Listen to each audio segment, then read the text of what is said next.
Hi folks, it's John from lastchanceautorestore.com. We're standing in front of this 2012 Ford Mustang GT with the Coyote motor.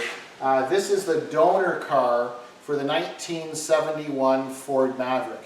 So in a previous video we shared with you where we had the Ford Maverick in here and we're ready to pull the original 302 out. It was a grabber edition.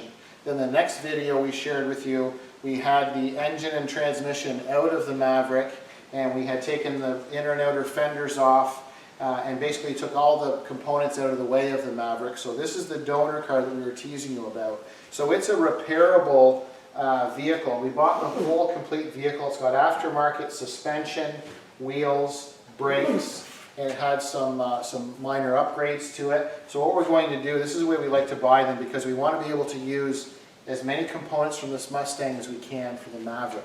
So this is a Coyote engine, so we'll just pop this hood.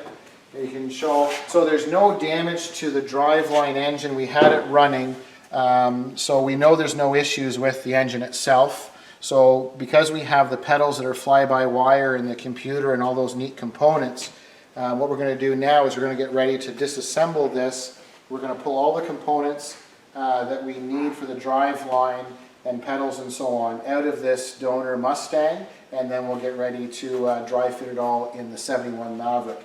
So this is just a little teaser to show you. Here's another Coyote engine that we're going to be doing a swap in. We'll pull as many of the components out as we can, and what we're going to try to do is use as much of this Mustang as we can in the 71 Maverick. So I thank you for watching. I'm John from lastchanceautorestore.com.